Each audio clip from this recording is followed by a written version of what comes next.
Baking দা সাইলেন্সের পক্ষ হইতে সালাম জানাই ভাই রে ভাই বলছি দেখো গাছে গাছে ঝগড়া করে মূল্য বেশি গাছে গাছে ঝগড়া করে মূল্য বেশি পরিবেশ বাঁচাইতে চাও বেশি বেশি গাছ লাগাও গাছে গাছে ঝগড়া করে মূল্য বেশি করে গাছে গাছে ঝগড়া করে মূল্য বেশি গাছে গাছে ঝগড়া করে মূল্য বেশি গাছে গাছে ঝগড়া করে মূল্য বেশি কাঁঠালে কয়রে কেটা আমার মামা বলবে কেটা আমার খবর রাখতে যারা পাস করা ডাক্তার কাঁঠালে কয়রে কেটা আমার মামা বলবে কেটা আমার খবর রাখতে যারা পাস করা ডাক্তার লাগাইয়া কাঁঠালের চারা ভালো করে দিবেন বেড়া লাগাইয়া কাঁঠালের চারা ভালো করে দিবেন বেড়া লাগাইয়া কাঁঠালের চারা ভালো করে দিবেন বেড়া 5 বছরে দিতে পারবে ফলন চমৎকার গাছে ঝগড়া করে মূল্য বেশি গাছে গাছে ঝগড়া করে মূল্য বেশি আম পয়সা মেরে দোস্ত মাতা সঙ্গে করে মেরে জামাই দাওয়াত করা সকলের দরকার আমি পয়সা মেরে দোস্ত মাতা সঙ্গে করে মেরে জামাই দাওয়াত করা সকলের দরকার কেউ তাই হাতে খুশিয়া কেউ তাই ভাতে মাথায়া কেহ তাই হাতে সুসায়া কেহ তাই ভাতে মাথায়া কেউ তাই হাতে খুশিয়া কেউ তাই ভাতে মাথায়া পাকায় আমার সবচেয়ে বেশি ভাবনা দরকার গাছে গাছে ঝগড়া করে মূল্য বেশি গাছে গাছে ঝগড়া করে মূল্য বেশি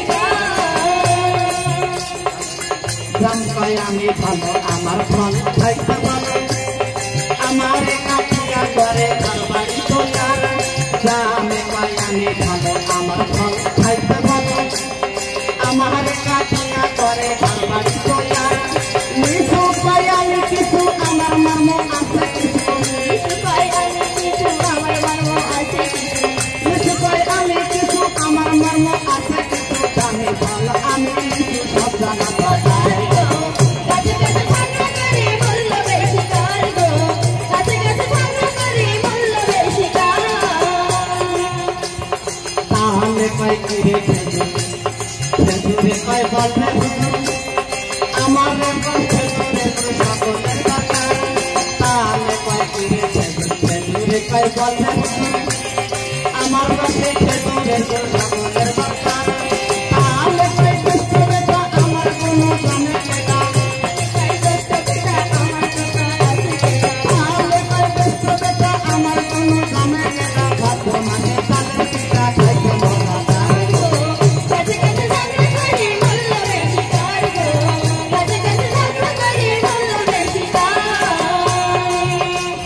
তাহাতে কয়রে যাও আমার কথা শুনবে শ্রাবণ আমার পানি ভারী মজা সর্বতে তৈয়ার তাহাতে কয়রে যাও আমার কথা শুনবে শ্রাবণ আমার রস ভারী মজা সর্বতে তৈয়ার তাহাতে কয়রে বেটা আমার খবর রাখতে কেটা আরে বেটা আমার খবর লাগছে কেটা নাম বলে করে বেটা আমার খবর রাখতে কেটা আমার রস জানে দিয়া মাল ভালো গাছে গাছে ঝগড়া করে মূল্য বেশি গাছে গাছে ঝগড়া করে মূল্য বেশি বাসাইতে যাও বেশি বেশি কাজ লাগাও বাসাইতে যাও বেশি বেশি কাজ লাগাও গাছে ঝগড়া করে মূল্য বেশি গাছে গাছে ঝগড়া করে মূল্য বেশি গাছে গাছে ঝগড়া করে মূল্য বেশি গাছে গাছে ঝগড়া করে মূল্য বেশি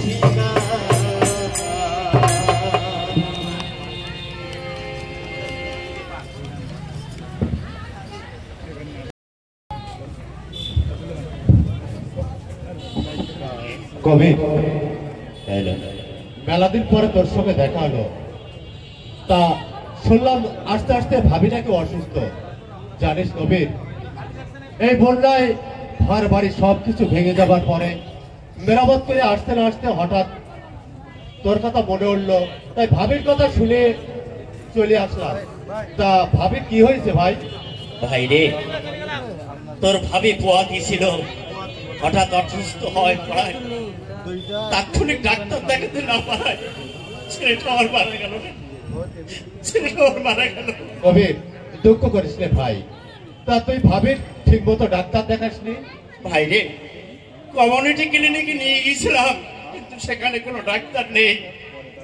বাধ্য হয়ে তোর ভাবিকে আমি বাড়ি আনলাম। তুই ভুল করেছিস ভাই। কমিউনিটি ক্লিনিকে না নিয়ে যেয়ে যদি তুই শহরে নিয়ে যাতিস, তাইলে মনে হয় শিশু ও তার মাকে সুস্থ দেখতে পারতিস।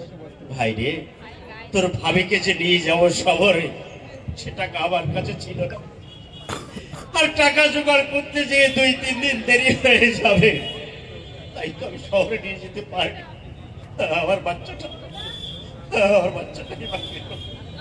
বাবা যাবি, মিথ্যে কথা বলিস নে। তোর বউটা কাজ করাতে পারবি, তুই তো মারেই ফেলাইছি। ও ভাবি, আমি যদি কাজ না করি তাহলে আমার এই ছেলে মেয়ে বউ এদের খাওয়াবে কেনা? তুমি বলো, কাজ যদি না করি কোথা থেকে আমার টাকা পয়সা আসবে? ও কাকি, আমি বলছিলাম কি, সংসারে তো কাজ তোমরা করো, সেই ফাঁকে ফাঁকে তো মেয়েদেরও করতে হয়। তা তাতে এতে সমস্যা কি? কবির, আমি বলছিলাম কি, তুই যদি ভালোভাবে ভাবিকে ডাক্তার দেখাতিস, তা মনে হয় ভাবি সমস্যা হতো না, বাচ্চাটাও সুস্থ থাকতো। ও ডাক্তার দেখাচ্ছে। তুই ঠিক বলেছিস ভাই, কিন্তু শোন, আমি বাড়ির থেকে যেই কাজে বাইরে হয়ে গেছি, ও নিজেই পানি আনতে গেছে। ওই পানি আনতে যেয়ে পড়ে যাইয়ে ও আঘাত পাইছিল রে ভাই। শোনো কবির ভাই, মনির ভাই, আমি একটা কথা বলি তোমাদের। বলো দিদি। এই যে নারীদের দিয়ে হ্যাঁ। তোমরা যে পানি আনার কাজটা করো, এতে কি কখনো ভেবে দেখেছো তাদের কত সমস্যার সম্মুখীন হতে হয়? ও দিদি, এতে আবার সমস্যাটা কি, এটা তো বুঝলাম না।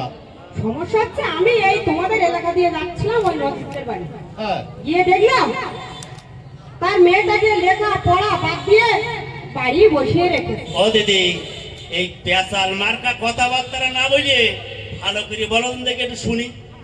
ওই নাজিরের মেয়ে সুমি ওই কবিরের বইয়ের মতো একই পানি আনতে যেত।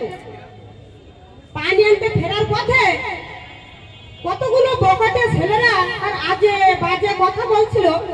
ভয়ে নাজির মিয়া তার মেয়েকে স্কুল যাওয়া বন্ধ দিয়ে বাড়ি একেবারেই বসিয়ে দিয়েছে। তারপরে শুনলাম তোমার বইয়ের বাচ্চাটা নাকি মারা গেছে।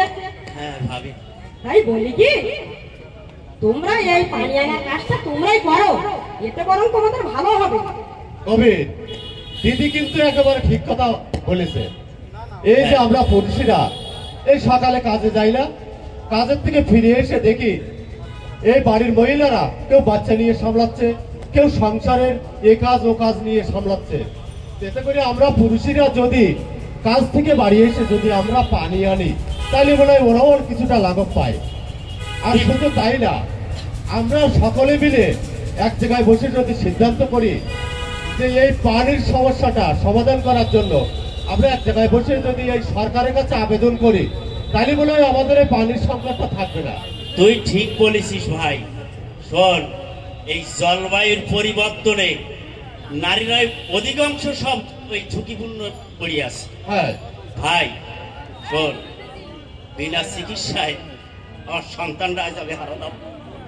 বাইরে চল যাই গ্রামে, যে সবাই এক জায়গায় বসে এই পানির ব্যবস্থাটা কিভাবে কি করা যায়, এক জায়গায় বসে আমরা এটা সমাধান করি। হ্যাঁ ঠিক বলেছো। তুমিও চলো আমাদের সঙ্গে যাই, এক জায়গায় বসে গ্রামের লোক বসে কিভাবে পানির সমাধানটা করা যায় তাই দেখি। হ্যাঁ তাই চল।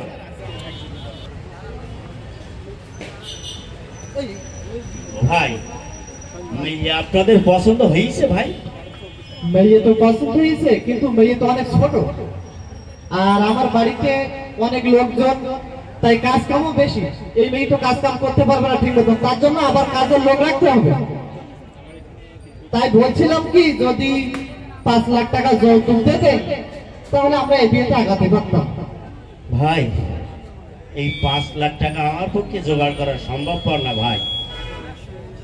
আর 5 লাখ টাকা আমি আপনাদের দিতেও পারবো না, মাইয়েও আমার বিয়ে দেওয়া হয় না ভাই। আমি 5 লাখ টাকা দিতে পারবো না ভাই। তাহলে এই বিয়েতে আমরা আগাইতে পারবো না, তাহলে আমরা আসি, চলো।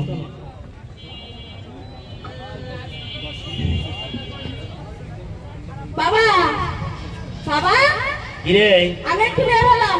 ওখানে যাচ্ছিস? কেন তোমাকে বলছিলাম না আমার বান্ধবী সোনিয়া একটা দর্জির প্রশিক্ষণে গেছে, আমিও তার সাথে যাচ্ছি। এই বাড়িতে এক পাও নাড়বি না বলে দিলাম। তুই বাড়িতে ওইখানে দর্জি কাজ শিখতে যাবি, আর ওই লোকজন দেখতে এসে ওরা দেখে বলবে হাত দেয় ওর মাইয়ে এ বাড়ি যায় ও বাড়ি যায়, ওই শ্যামনগর শহরে যাচ্ছে দর্জি কাজ শিখতে।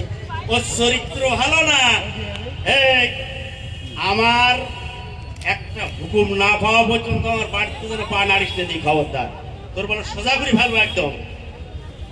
শোনো কাকুলি বাপ, শোনো ও হাতের কাজ শিখতে যাচ্ছে, যাক না ও একটু শিখুক না। শোনো সারাটা জীবন আমি তোমার সংসারে খাটতি খাটতি আমার জীবনটাই শেষ হয়ে গেল। কথা বলছিলাম কি ও যখন হাতের কাজ শিখতে চাচ্ছে তো ওর একটু শিখতে দাও না। ও যখন হাতের কাজ শিখতে চাচ্ছে ওর একটু শিখতে দাও না। শোনো কাকুলির বাপ, ও হাতের কাজ শিখে ও 2 পয়সা রোজগার করে নিজের পায়ে নিজে দাঁড়াতে পারবে। শোনো ওই নিজের পায়ে নিজে দাঁড়াতে হবে না। মেয়ে যেই বাইরে যাবে গ্রামের লোকও বলবে, ও বাইরের লোকও বলবে ওই মেয়ে ভালো না। এই দেখলে না একটু আগে টাকার জন্য আমি মেয়ে বেদিত পারলাম না। মেয়ে আমার কথা শোন, তুই যেন বাইরে যাস রে, আর তুই কামাই করবি কি না করবি সেটা আমার ব্যবস্থা, আমি আমার মেয়ে আমি দেখো, বুঝলে? শোনো তোমার এখানে মেয়ে আমারও মেয়ে, আমার এখানে আমারও কথা বলার অধিকার আছে, তোমার এখানে। শোনো কাকুলির মা, মুখ সামলে কথাবার্তা বলো, একেবারে তোমার বলো। আমি একটা কথা বলি, আপনার মেয়ে যদি সে হাতের কাজ শিখে সে যদি নিজেই স্বাবলম্বী হতে পারে তাতে আপনার সমস্যা কোথায়? আপনার পারিবারিক উপকারিতা হবে। মান সম্মান খেয়াল দেওয়ার জন্য বুঝতে তো পারছো না, মেয়ে ছেলে সন্তান বাইরে গেলে কি হয় না হয় সেটা আমি বুঝতে পারছি। বৌদি শোনো, ওই কামাই আমার দেখাতে হবে না, আমার মেয়ে আমার ঘরেই থাকে। শোনেন, আপনার মেয়েকে বিয়ে দেবে, ধরেন ওর স্বামী ওর ভরণ পোষণ কিছুই দিতে পারছে না, কিংবা আপনি হঠাৎ মারা গেছেন, সেক্ষেত্রে আপনার সংসারের হাল কে ধরবে একবার ভেবে দেখেছেন? ঠিক কাকুলির মা, বলো দিদি একেবারে খারাপ কথা বলেনি। তাছাড়া কাকুলি যদি হাতের কাজ শিখে সে যদি নিজেই নিজের সবকিছু ভরণ পোষণ সবকিছু জোগাতে পারে তাতে আপনার সমস্যা কোথায়? এটা আপনার পারিবারিক সাপোর্টও পেতে পারেন। ঠিক বলেছেন দিদি। ও কাকুলির মা, এতদিন তো জানতাম না যে মেয়ে 18 বয়সের মেয়েদের বিয়ে দিলে সেটা সম্পূর্ণ দণ্ডনীয় অপরাধ। এই বিবাহ দিলে তোমার শারীরিক, মানসিক, পারিবারিক বিরোধ হতে পারে। ও দিদি, দিদি, ও দিদি, বলেন। শোনো সারাটা জীবন আমার কথা শোনে না, তা তুমি আইয়েছো একটু ভালো করে বুঝি বলো না। আমার কাকুলির বাবা মোটেই আমার কথা শোনে না, তুই একটু ভালো করে বলো দিন দিদি। ও কাকুলির মা, বলো শোনো, তোমার একটা কথা বলি, এতদিন তো আমি জানতাম না। ওমা কাকুলি, তুই মন খারাপ করিস না। শোন, আমি সব বুঝতে পারছি, ওই দিদি সব বলে গেছে, কোনো ব্যাপার না। তুই আজ থেকে ওই কারিগরি স্কুলে যেই ভর্তি হবি, তাও আমি নিজে যেই ভর্তি হই। ও কাকুলির মা, তুমি বাড়ির দিকে কাজ সামলাও, আমি ওর সঙ্গে কইতে এক্ষুনি ওই স্কুলে ভর্তি করে দেবো।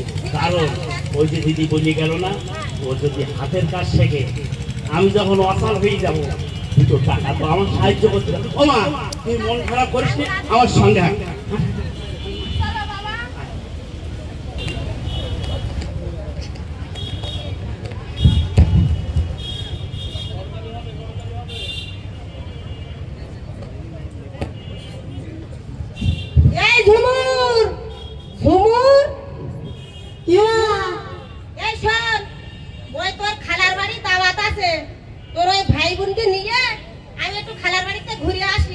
ওই ঘরে ভাত আছে, তুই সকাল সকাল খাইয়ে নিস। মা আমিও একটু যাবো। শোন মা, তুই যদি আমার সাথে যাস তাই এই রাস্তার লোকেরা যা না তাই করে বলে, আর আমার সেই কথা সব শুনতে বরং তুই বাড়ি থাক, আমি একটু তোর খালার বাড়িতে ঘুরে আসি। বুঝতে পারিস? তুই সকাল সকাল ভাত খেয়ে নিস, আমি যাচ্ছি। আচ্ছা ঠিক আছে। আজকে আমরা সমাজের বদ্ধ হয়ে গেলাম, যাই বাড়ি যেয়ে দুটো খেয়ে নেই। ও মা, মা, এই কিরা তুই ঘানর ঘানর করিস কেন? নে মতন মামা করিস কেন? ও মা, আমি একটা চাকরি করতে পারিলাম। ও বাবা বাবা, চাকরির খোঁজে নেই বেরিয়ে। এই তোর কিনা চাকরি দে বাবা? দেখি কেউ দেয় কিনা। দেখ, হায় হায় রে, চিন্তা করো। এই তুই একে খোড়া ন্যাংরা, আবার তোর আবার চাকরি দেবে কেনা রে? এই তোর চাকরি দেবে কেনা? আবার চাকরি করতে যাচ্ছে, চিন্তা করিছেন? নিজে তাই চলতে বেরতে আবার চাকরি করতে যাচ্ছে। বিশেষ চাহিদা সম্পন্ন শিশুরাও আমাদের মতো মানুষ। আচ্ছা, আমাদের যেমন সমাজে অধিকার আছে, তাদেরও তেমনি সমাজে অধিকার আছে। সমাজ তোমার চাকরির ব্যবস্থা আমি করে দিচ্ছি, তুমি আমার সাথে চলো। এই হসপিটালে একটা চাকরির ব্যবস্থা আমি তোমার এক্ষুনি করে দেবো। চলো খবর। ঠিক আছে। কিটা কলতে আসলো তার কোনো ঠিক নেই। চাকরিটা কি বললি পর হয়ে গেল?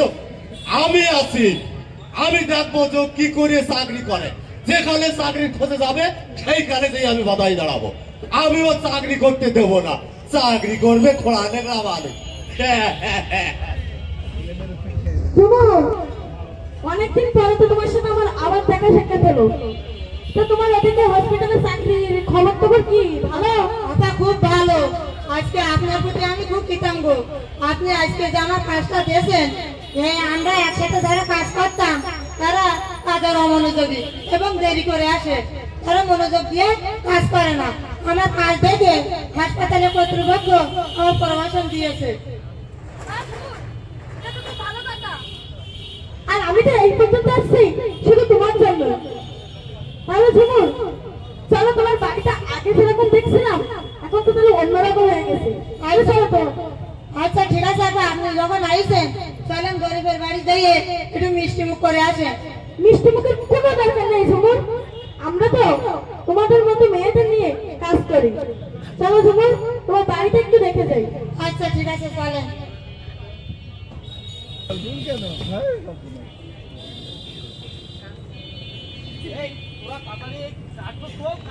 কবির, তোমরা এই কাঠ নিয়ে কোথায় যাচ্ছ? স্যার, এ বাজারে বিক্রি করতে যাচ্ছি স্যার। কিন্তু তোমরা এই কাঠ কাটছো কেন? কাজ এসে কিন্তু বাগান কিনেছে, বাগান উজাড় করে এখানে মাছের চাষ করবে। তাই এই গাছগুলো আমরা অল্প দামে কিনেছি স্যার, এখন ডাবল দামে বাজারে বিক্রি করতে যাচ্ছি। কিন্তু তোমরা যে এভাবে বন উজাড় করছো, এতে পরিবেশের ভারসাম্য নষ্ট করছো। স্যার, গাছ যদি না কাটি তা কাঠের তৈরি জিনিস পাবেন কোথায়? আর তাছাড়াও পরিবেশ কি আমরা একা নষ্ট করতেছি? পরিবেশ তো সবাই নষ্ট করতেছে। সেটা না হয় বুঝলাম, কিন্তু এই গাছ উজাড় করে তোমরা যেভাবে গাছ মনে করেন ওই গাছ কাটছো, সেভাবে গাছ রোপণ করছো। স্যার না স্যার, আর গাছ না লাগিয়ে স্যার কি বা হবে? শোনো, আমি ব্রেকিং দ্য সাইলেন্স নামে একটা এনজিওর প্রশিক্ষণে গিয়েছিলাম, সেখানে আমি অনেক কিছু শিখেছি। তার ভিতরে একটি হচ্ছে এই যে বেশি বেশি গাছ কাটা, এতে প্রাকৃতিক ভারসাম্য নষ্ট হয়। শোনো, তোমরা সবাই বসো, আমি বলতেছি আমি আরো কি কি শিখছি। আরে কথা শুনতে কার নামা? তাহলে শোনো, এই যে মিঠা পানির উৎসে লবণাক্ত পানির চলাচল, স্বাদু পানির উৎসে সমুদ্রের পানি অনুপরিবেশ ইত্যাদির মাধ্যমে উপকূলীয় ইকোসিস্টেম ঝুঁকিপূর্ণ হয়। এই যে আমরা বন উজাড় করছি, যেখানে সেখানে ময়লা আবর্জনা ফেলছি, বেশি ফলনের আশায় বিষাক্ত কীটনাশক ব্যবহার করছি, প্লাস্টিক পণ্যের ব্যবহার বাড়িয়েছি, যার কারণে জলবায়ু পরিবর্তন হচ্ছে। জলবায়ু পরিবর্তনের প্রভাবে কারণে বাংলাদেশের উপকূলীয় অঞ্চলগুলো অত্যন্ত ঝুঁকিপূর্ণ অবস্থায় থাকে। এই যে বড় জোয়ার, ঘূর্ণিঝড়, বৃষ্টি বৃদ্ধি ইত্যাদির কারণে উপকূলীয় অঞ্চলে ঘন ঘন প্রাকৃতিক দুর্যোগ আঘাত হানে। বনের গাছ ক্ষতিকারক গ্রিন হাউস গ্যাস শোধন করে এবং জলবায়ু পরিবর্তনের ভূমিকা রাখে। এছাড়াও গাছ আমাদের অক্সিজেন উৎপাদন করে আমাদের জীবন বাঁচায়। গাছপালা তাপমাত্রা স্বাভাবিক রাখতে সাহায্য করে, নদী ভাঙন রোধ করে এই যে ভেড়িবাগ গাছ দিয়ে যদি ঘেরা হয় তাহলে আরো মজবুত হয়। গাছের শিকড় পানির স্তর বজায় রাখে, এজন্য পানির স্রোত বা প্রবাহ ও বৃষ্টিপাত স্বাভাবিক থাকে। এই বনের আশেপাশে বসবাসকারী মানুষের জীবিকা সম্পূর্ণরূপে বনের উপর নির্ভরশীল। এই যে যেমন বাওয়ালি, মৌয়া, জেলে, স্থানীয় কমিউনিটি, বন বিভাগ এবং পর্যটন ব্যবস্থাপনা সংস্থাগুলি বন কেন্দ্রিক পর্যটন এলাকা সমূহ থেকে উল্লেখযোগ্যভাবে আয় করতে পারে। এখান থেকে অনেক লোকের কর্মসংস্থান হয়। বন প্রাকৃতিক প্রতিরোধক হিসেবে জনগণকে ঘূর্ণিঝড় ও জলোচ্ছ্বাস থেকে রক্ষা করে। এখন বলো, গাছ আমাদের কত উপকার আসে? শোনো, শুধু তোমরা পরিবেশ নষ্ট না করলে গাছ না কাটলে হবে না। উপকূলীয় এলাকার জলবায়ু পরিবর্তনের প্রভাব মুক্ত করতে হলে আমাদের সকলকে সচেতন হতে হবে। স্যার এবার থেকে আমরা গাছ কাটবো না। আমাদের আশেপাশে যারা আছে স্যার সবাইকে আমরা বলবো এই কথাটা। আরেকটি বিষয় কি জানো? জলবায়ু পরিবর্তনের প্রভাবে বেশি হুমকিতে থাকে নারীরা। কাজে আমাদের এই আন্দোলনে নারীদের অংশগ্রহণ বাধ্যতামূলক। স্যার ওরে আরো অনেকক্ষণ ধরে ওই দূরে বসিনি, নিকটে বসে আপনাদের সব শুনেছি। কি যে বলতেছেন একটু মাথায় ঢুকতেছে না। শোনেন ও ভাই, আল্লাহ তা কুরুল বটি সব ভাই, আপনারা যে গাছ কাটতেছেন বলেন বনে কি থাকে? বাঘ। আর কি থাকে? হরিণ। এই হরিণীর খাদ্য কি? গাছ লতা পাতা। আর বাঘের খাদ্য কি? হরিণ। আচ্ছা, আপনারা যদি বড় বড় গাছ কাটেন তাহলে ওই লতা পাতা কি গাছে জন্মাতে পারবে? না না। তা তো হরিণ না খেয়ে মারা যাবে। আবার ভালো করে নজর করে দেখেন, গ্রাম অঞ্চলে আমরা বসবাস করি না, খালি বড় গাছ কাটলে কিন্তু ওই জলবায়ু পরিবর্তনের ক্ষতি করে না। এই নিম গাছ, নিশিন্দে গাছ, তুলসী গাছ, এগুলো সব ঔষধি গাছ। যাইয়ে দেখলাম আমার বাড়ির পাশে এক চাচা একটি একদম নিধন করে দিচ্ছে। মায়েরা কি করে, বাচ্চাদের সর্দি লাগলে ওই তুলসীর পাতা তুলে মধু দিয়ে খাওয়িয়ে দেয়। বুঝতে পেরেছেন ভাই? আপনার খালি পরিবেশ ওই বড় গাছ কাটলে ক্ষতি হবে এ কথা বললে হবে না, ছোট গাছও পরিবেশে কাটলে ক্ষতি করে। কি তাই করে না? তাহলে আমরা এক কাজ করি, সবাই মিলে এই জায়গায় দাঁড়িয়ে প্রতিজ্ঞা করি যে বড় গাছ আমরা আর কাটবো না, ঔষধি গাছ কাটবো না। তাহলে আমাদের পরিবেশ ক্ষতি করতেছে, পরিবেশের ভারসাম্য ক্ষতি করতেছে। আসুন এক্ষেত্রে সবাই বলি।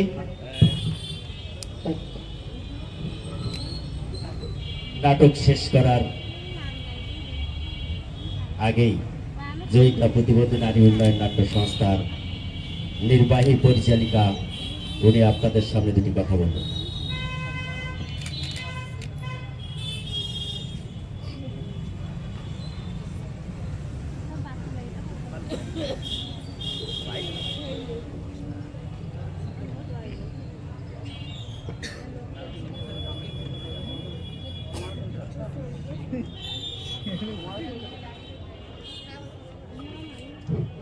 সম্মানিত সুধী, এতক্ষণ আপনারা যে নাটকটি উপভোগ করলেন, নাটকটি কেমন লাগলো আপনাদের কাছে?